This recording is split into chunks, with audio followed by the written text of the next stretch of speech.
Good morning, everyone. It's Friday. Welcome to the weekend soon here. So here we are in our final episode of First Flight. So hopefully you've watched the prior two or three here where we talked about the aircraft, the pilot, and all the preparation. So now we come to that all-important day. It's probably the biggest day in your aviation history if it's your first airplane. It's the day you'll remember more than your first solo. And it's really, really important that it be a good memory. So there's a lot of things you've got to do to get to this date. First off, as I mentioned in the last one, I hope by now this cockpit is a very familiar place to you. You should have sat here for many hours, and hopefully you've gone through every possible failure scenario and what you're going to do on that first flight. Everything from stuck throttle, stuck mixture, governor stuck, warning lights going off, buzzers in your ear. Go through each one, look at every individual thing in your cockpit and make certain you know what you're going to do if it fails, and practice that. And as I mentioned multiple times, I really, really recommend that you make use of the additional pilot program and take an experienced pilot with you, okay? One of the other things you should consider doing for first flights is turn off all the alarms. You know, there were a time when we flew these aircraft with just analog instruments and we were forced to scan and take a look at things. We didn't have alarm bells going off. I guarantee on almost every first flight there's going to be some, extraneous alarm bell going off, whether it's temperatures, et cetera, because things are going to be different on the first flight. And that's where that second pilot can come in very handily. And that's the role that I play when I go do a first flight with somebody, is I remind them, keep their head out the window, fly the airplane. That's the most important thing. And I'll pay attention to any alarms that might go off and tell them, just, let's not pay attention to that alarm. Let's just keep going. Again, flight safety is the single most important thing. There's a couple of things I'm going to tell you. Some of you might disagree with, but I have some pretty strong opinions on them.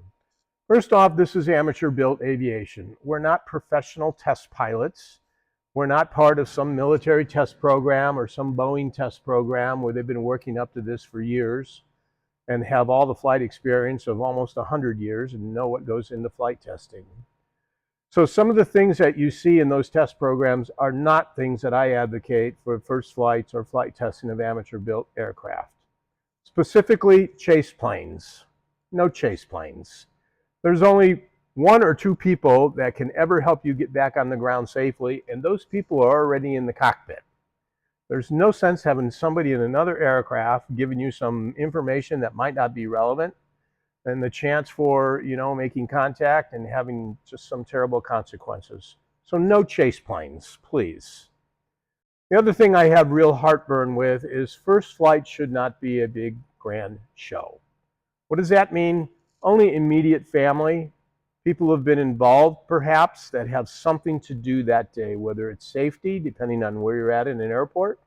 If you're at an outlying airport or maybe your own flying community, you should have some people that you assign some tasks to, such as alerting the authorities or calling for help in case there is an accident, people with the proper kind of fire extinguishers, etc. Other than that, let's not have people around that have no function to be there other than to rah-rah. We don't need that on first flights. First off, sometimes things do go wrong, not necessarily badly, but one of the things I don't want you to do is put any pressure on yourself to make that first flight. You may get in the cockpit for the first flight that day and decide, you don't feel right. Or maybe there's something wrong with the airplane that just happened to fail. We've got a lot of new stuff in this aircraft. Infant mortality is a definite potential. And you're just going to plant a seed in other people's mind that, boy, that experimental aircraft, blah, blah, blah. And it's always hard to kind of remove that. But the most important thing is don't put any unnecessary pressure on yourself to complete that first flight. I try and live that talk. When I made the first flight of my first RV-10 here at our flying community, I went out to do some, little taxi test. It was an early RV-10. It was a 12-1 built, and I hadn't flown one. And pretty soon the whole runway was lined up with a lot of homeowners. And I taxied right back to the hangar. And Carol even mentioned, boy, everybody's waiting for you to fly it. And I said, I'm not ready. I had not briefed myself. I had not planned for a flight. back to make sure when you get in this cockpit to fly it, you're ready to fly it. Right? You should have all your frequencies, everything set, ready to go, and make certain you, and if you take another pilot, very carefully brief on who's doing the flying, who's going to manage the controls. This has been tagged as one of the loudest classrooms in the world. You might be talking in a normal tone of voice here with the intercom on the ground, and who knows what's going to happen when you go to full power. Maybe the volume's not set right. Maybe the squelcher's going to break. Maybe you can't hear each other. Hey, you really got to brief for that scenario so there's no confusion in the cockpit. Okay?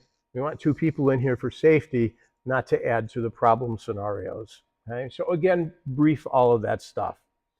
And then for those of you who are at a controlled field, make certain you're coordinated with the control tower. Find out when there's not a very busy time. For those of you who live at an uncontrolled field or at your own air park, I recommend first flight should be first thing in the morning or in the evening. There's less bumps, hopefully less wind. Reason for that being, on this first flight, we're going to operate pretty high air speeds because we want to run 75% power. So smooth air makes that first flight a whole lot more enjoyable doing that. So we're all set. We're going to start up the aircraft. We're going to get clearance to taxi if we need that, get out to the runway, check brakes on the way. I mentioned that in one of the prior lessons. I think you can, for those of you who are experienced, you can go ahead and set those brakes if you've got a long taxi out to the runway. The idea is to get airborne soon. Don't rush it, especially for those of you with a new engine. So I know I've mentioned the EAA flight test cards multiple times, and yes, I want you using those. I'd recommend you use those after the first flight. Now, I think we've maybe changed those test cards to help you understand that the first flight, for those of you with new engines, is primarily to break in that engine. So we don't want to be doing maneuvers. We want to make certain we're running the majority of that flight, which should be about an hour, at 75% power, 65 to 75% during that whole first hour so we can get those cylinders broken in. First flight's really, really critical to do that. So let's talk about it. Hopefully you've briefed between the two of you or yourself and practice it multiple times. What do I abort for? And there should only be a few things that you make an abort for. Maybe there's some uncommanded control issues with the aircraft when you start rolling down the runway, if it starts pulling hard, left, right, other than a P factor from the engine. Hopefully you've got some transition training. But, you know, if you've got a bound up brake or you've got a tire out of a line, or perhaps you managed to get a flat tire while you were taxiing out and didn't notice it until you started your takeoff roll, it should only be an abort for some kind of control problems or an engine problem. Your engine starts surging, whatever the case might be with that. But it should be, you know, something pretty major. I'm going to show you an example of something that you should abort a takeoff for. In this case, there's been way too many accidents for RB10 doors not being properly latched. There's been some fixes for that have hopefully rectified that, but it's still possible if you're not paying attention to take off with the doors not properly latched. As an example, here in the South, it's hot in the summertime.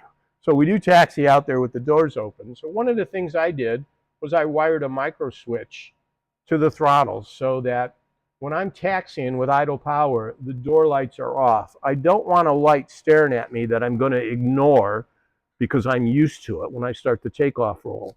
So in this case, with the micro switch in the throttle quadrant here, when I go to takeoff power, if the doors aren't latched, the door lights come on. This is a reason to abort the takeoff. Okay? So some, you know, as you're doing your pre-flight, make certain that you convince yourself this warning light, this audio alarm is a reason to abort that takeoff immediately. Otherwise, don't do something silly. Loss of airspeed at the time you rotate, please don't do anything silly. You can fly all these airplanes just by looking out the window. I've lost airspeed multiple times on first flight. It's uneventful. Sometimes what will happen is you'll check your airspeed on the ground, and for whatever reason in flight, we got pressures, vibrations, things can come disconnected. All of a sudden we lose airspeed. And that's another point I want to make. We're probably very comfortable that everything's been working on the ground. We move all the throttle controls, engine controls, etc. Everything works nicely. All of a sudden, though, we're going to be putting a lot of pressure, aerodynamic pressure, The vibrations on this aircraft, things could change. I have seen cowlings kind of move a little bit just because of aerodynamic pressure, and all of a sudden cause the governor control to be bound up, where the governor arm was hitting some of the baffling. You don't want to do anything rash at an inopportune time that might just complicate problems. You know, doing an abort, a rapid deceleration of the throttle could just cause more control problems. It's certainly not something that you're probably proficient in doing this time.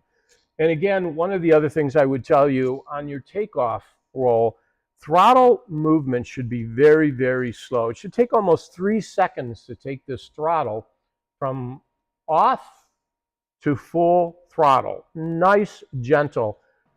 As an example, when I'm telling you to go slow with the throttle, here we are off, and it should be about 3 to 5 seconds. So I actually count to myself when I'm making a takeoff. 1001, 1002, 1003, and there we are at 3.5 seconds full throttle, and keep your hand on the throttle for the entire takeoff roll.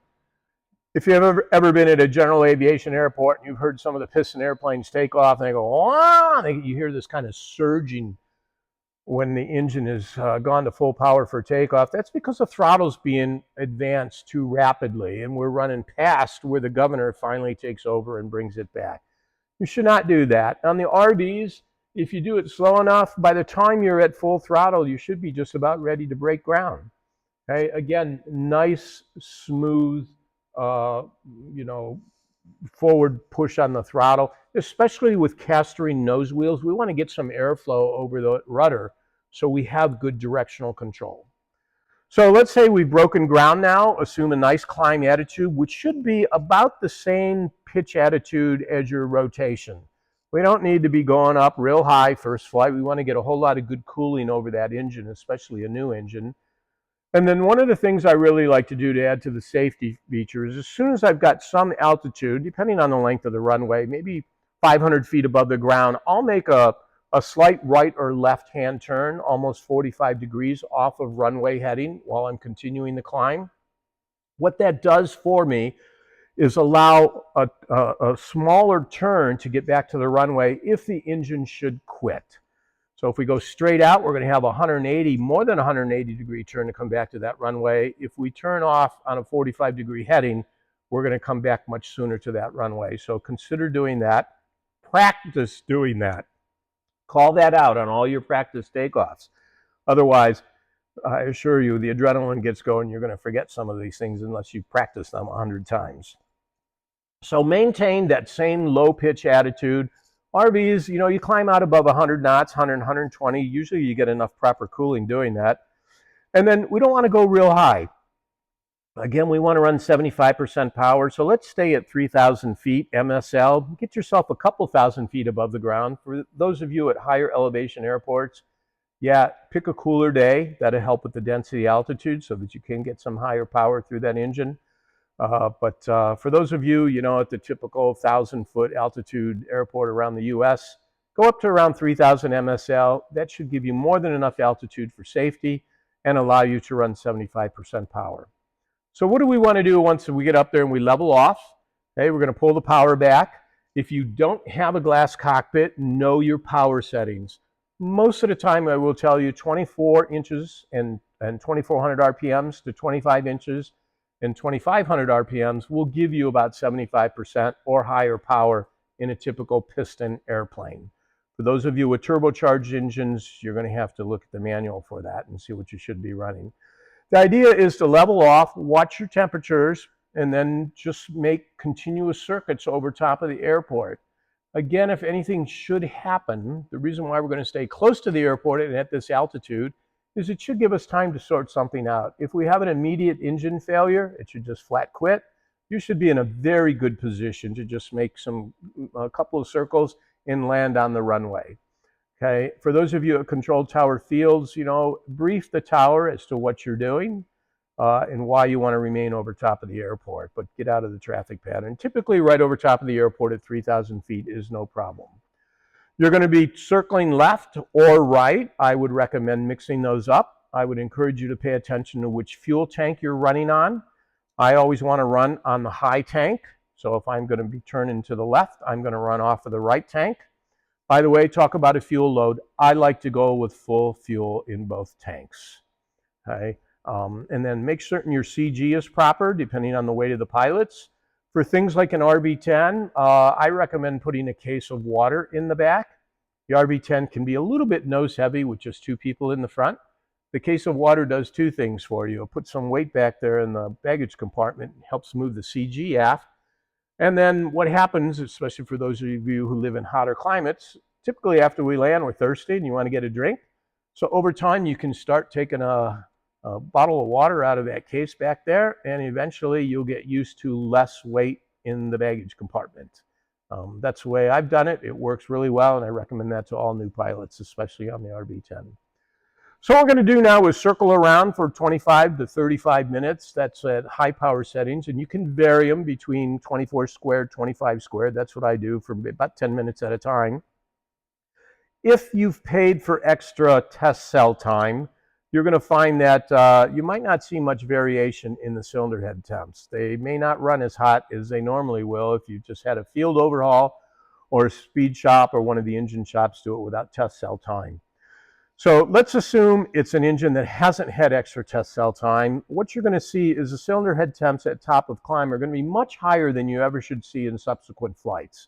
It's okay to see temperatures around 430, 435 in climb, maybe even 440 for a few seconds. This is on a typical Lycoming engine. And then once we level off and pull that power back a little bit, those temperatures should come down a little. They may not come down a whole lot, and they may stay quite a bit above 400 for a while. That's okay. We want high temperatures there to help seat those rings in. But after about 35 to 40 minutes, what I've seen on every first test flight is all of a sudden you'll get a pretty good drop in the cylinder head temps. Most of the time they get rapidly below 400 and end up around the 380s or something. So that's when we know the rings have finally taken a good set. So now we can start to think about what else we might like to do. There's only one thing I like to do on the first flight with a new engine, new airplane, and that's I'll fly it around for about another 10 minutes or so with the power set high after those temperatures have come down. And then very quickly, what I'm going to do is just test the airplane very quickly for low speed controllability and make certain I've got airspeed indications at the low speed approach speeds that I'm going to use for landing. So I will slowly bring the throttle back, maintaining my altitude by increasing the pitch, and then come down with about half flaps or so, and just feel we are not going to stall the airplane. We're just going to feel that we've got good airspeed indication and good control there at the approach speed we're going to use. Typically, like in an RB10, it's going to be 75 to 80 knots. So if I'll bring it back to 80 knots and it feels good, we know we're good. That's one of the first times you might realize, wow, we don't have airspeed indication. No problem. This is where we can check our ground speed. Hopefully you've got a GPS on board, and we can look at ground speed perhaps and use it if necessary. So what are some of the other things you might run into on a first flight while we're doing those circles? So we've talked about airspeed. I have seen things with trim become problematic.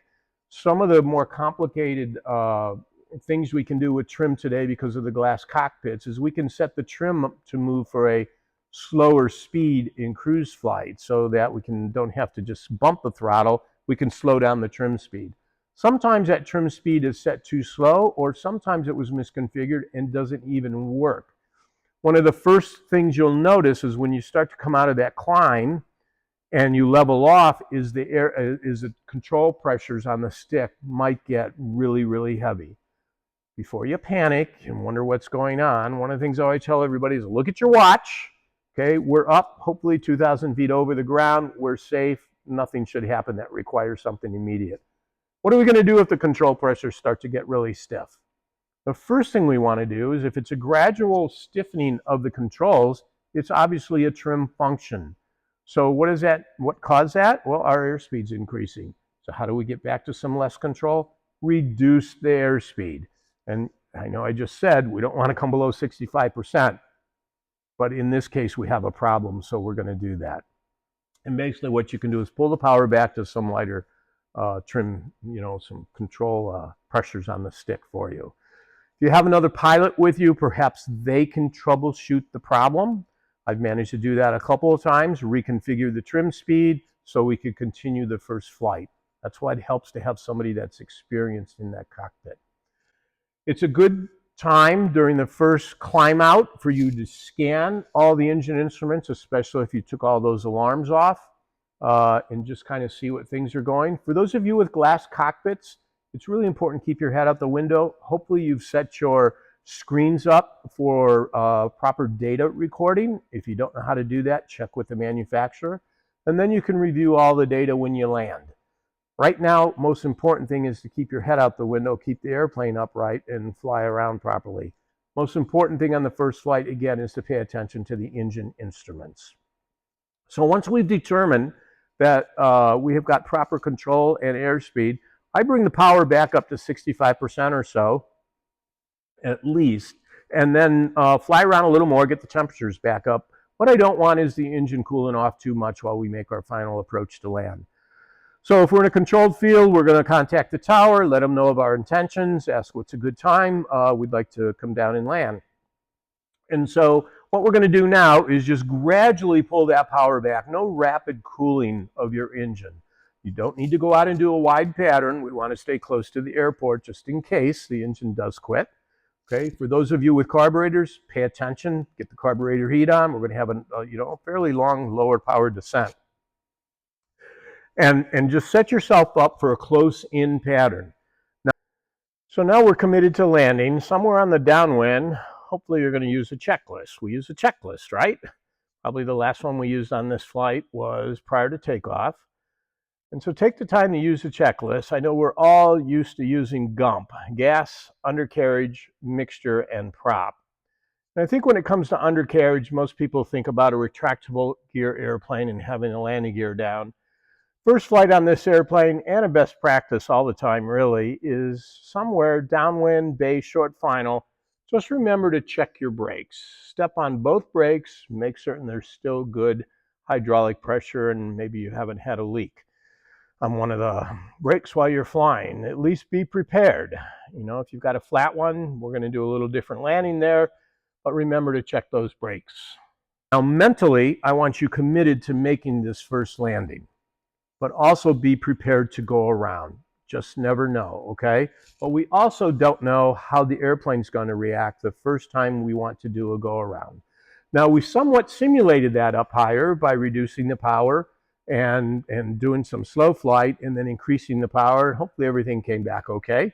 It should work, but mentally, let's be committed to making that landing.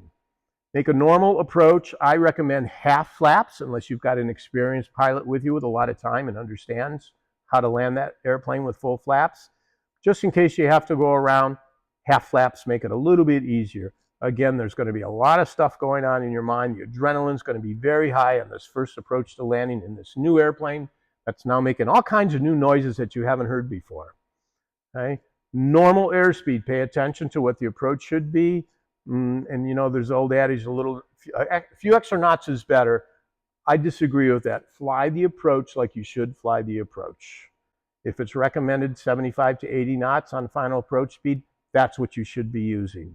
You should be able to check that against your ground speed if you have GPS and just get an indication, depending on what the winds are doing in the ground, on the ground. As I mentioned, hopefully we're doing it during light winds. I don't recommend any first flights during gusting crosswinds or anything. Try and do first flights aligned with the wind. And then plan to just touch down, gently roll out, and that's it. Call it quits. Okay? No need to go back and do another one. The important thing after the first flight, come back to the hangar, get the cowling off, and let's check everything, make certain there aren't any leaks. All the controls still work properly. Everything has stayed tight. Check all the other things like wheel pants, if you had those on there. By the way, I may have mentioned it in a prior video. My preference is to leave wheel pants off of first flights just to add some more drag to the aircraft there. So again, this should be the most memorable day in this whole build process. And I know today's videos are a little longer than they have been in the past, but the first flight is really complicated. And after we reviewed the video today that we're sharing with you, Carol asked the question. She said, you talk about aborting a takeoff multiple times. Should you discuss how to abort? And it was a very good question. So let's talk about that. First off, especially with the RVs, unless you're flying from some 1,000-foot grass runway at your own farm, which is some of the outlier first flights, the majority of them are actually on long paved runways. There's no reason at all to abort in a rapid fashion. Most of the time, you're going to be airborne in less than 500 feet. A typical GA runway is 3,500 feet long. You can make 1 to 2 takeoff and landings on that runway. So don't do anything rapid once you decide to abort. It can cause some serious control problems and just exacerbate the problem. The throttle should be reduced very, very slowly, okay? Maybe it might come back a little faster than that 3.5 seconds that we did when we were increasing the power. But if you pull it off rapidly, you're just going to have control problems. Hold your pitch attitude. The last thing you want if you pull the power off rapidly is for the nose to slam down and cause some other control problems, perhaps tear off the nose wheel and catch your propeller, right? Just pay attention on your brakes, slow down normally, and then get your act together. If you do abort a takeoff, let's say your door was open and you decided to abort the takeoff, my recommendation is go back, shut down, and collect yourself.